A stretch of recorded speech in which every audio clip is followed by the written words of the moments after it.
Good morning everyone. आप लोगों के सामने कुछ करंट अफेयर लेकर के आया हूँ जो बहुत इंपॉर्टेंट है आप लोगों के सभी एग्जाम के लिए। पहला क्वेश्चन हम देखेंगे। 9 दिसंबर 2025 को आंद्रेज बाबिश को चेक रिपब्लिक का प्राइम मिनिस्टर किसने अपॉइंट किया? तो आंसर हो जाएगा पेट्र पावेल। 2017 से 2021 के अपने पिछले टर्म के बाद उनकी वापसी थी। एएनओ पार्टी के लीडर बोरिस ने अक्टूबर 2025 के इलेक्शन जीतने के बाद यूरोसेप्टिक ग्रुप्स के साथ एक कोलिएशन बनाया है। नेक्स्ट हम देखेंगे।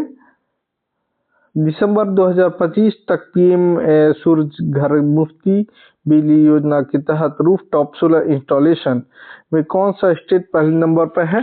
तो ये है गुजरात पहले नंबर पर है। 2025 तक देश भर में लगभग 24 लाख घरों को कवर करते हुए 7075.78 मेगावाट की रूफटॉप सोलर कैपेसिटी सफलतापूर्वक इंस्टॉल की है। गुजरात 28 मेगावाट की है, महाराष्ट्र 1322, वहीं उत्तर प्रदेश की बात करें तो 1024 मेगावाट इन्होंने इंस्टॉल की है। नेक्स्ट हम क्वेश्चन देखेंगे। दिसंबर 2025 में भारत ने 2030 के टारगेट से पहले कौन सा पंचामृत क्लीन एनर्जी माइलस्टोन हासिल कर लिया? तो ये है नॉन फॉसिल सोर्स से 50% पावर कैपेसिटी इन्होंने माइलस्टोन हासिल कर लिया है भारत ने अपनी कुल पावर कैपेसिटी का 50% नॉन फॉसिल फ्यूल सोर्स से इंस्टॉल करके एक बड़ा क्लीन एनर्जी माइलस्टोन हासिल कर लिया है, जिसे 2030 की डेडलाइन से 5 साल पहले अपने पंचामृत टारगेट तक पहुंच गया है। ठीक है। नेक्स्ट देखेंगे हम। MNRE डेटा जून 2025 के अनुसार भारत की कुल इंस्टॉल्ड पावर कैपेसिटी और नॉन फॉसिल कैपेसिटी क्रमशः क्या थी? तो ये पहले 485 गीगावाट से 243 गीगावाट थी। ठीक है। 30 जून 2025 तक भारत की कुल इंस्टॉल्ड पावर कैपेसिटी 485 गीगावाट थी, जिसमें से 243 गीगावाट नॉन फॉसिल सोर्स से आई है। ठीक है। नेक्स्ट हम देखेंगे। दिसंबर 2025 में दिल्ली में होने वाले 20वें सेशन के दौरान यूनेस्को की इंटैचेबिलिटी कल्चर हेरिटेज लिस्ट में शामिल होने के लिए भारत ने किस भारतीय फेस्टिवल को नॉमिनेट किया है? तो ये दीपावली को नॉमिनेट कर दिया गया है।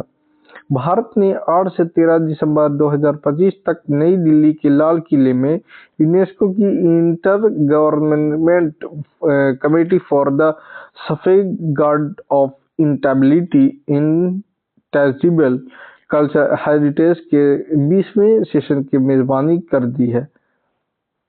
नेक्स्ट क्वेश्चन हम देखेंगे। आर्म्स फ्लैग डे भारत में हर साल किस तारीख को मनाया जाता है? तो ये 7 दिसंबर को मनाया जाता है।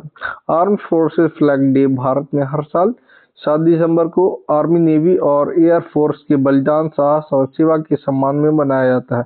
इसकी शुरुआत 1949 में की गई थी। ये फीफा वर्ल्ड की अगर बात करें तो 2026 में ये कौन सा देश होस्ट करेगा? तो ये है यूएसए, कनाडा और मैक्सिको। तीन देश मिलकर के इसको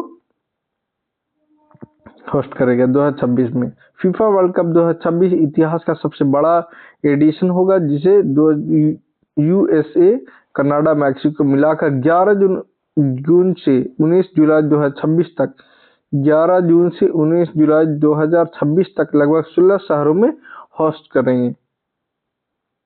नेक्स्ट हम देखेंगे। फीफा वर्ल्ड कप 2026 में कितनी टीमें हिस्सा लेगी? तो ये 48 टीमें हिस्सा लेगी। फीफा वर्ल्ड कप 2026 में पहली बार टूर्नामेंट में 48 टीमों का एक बड़ा फॉर्मेट होगा, जिसे 4 टीमों के 12 ग्रुप में बांटे जाएंगे। ठीक है। 48 टीमों में 12 ग्रुपों में बांटा जाएगा, जिसमें 32 टीमें नॉकआउट स्टेज में आगे बढ़ेंगी। नेक्स्ट क्वेश्चन हम देखेंगे।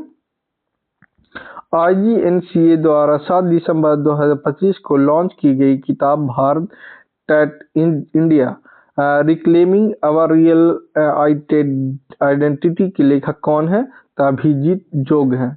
7 दिसंबर 2025 को Indira Gandhi national centre for the arts ने नई दिल्ली में अभिजीत जोग द्वारा लिखी गई है किताब Bharat that is India. Okay, Bharat that is India reclaiming our real identity launch की गई है। हम नेक्स्ट देखेंगे। तो आज भर के लिए इतना ही। नेक्स्ट वीडियो में फिर मिलेंगे कुछ इंपॉर्टेंट क्वेश्चन के साथ। तब तक के लिए धन्यवाद।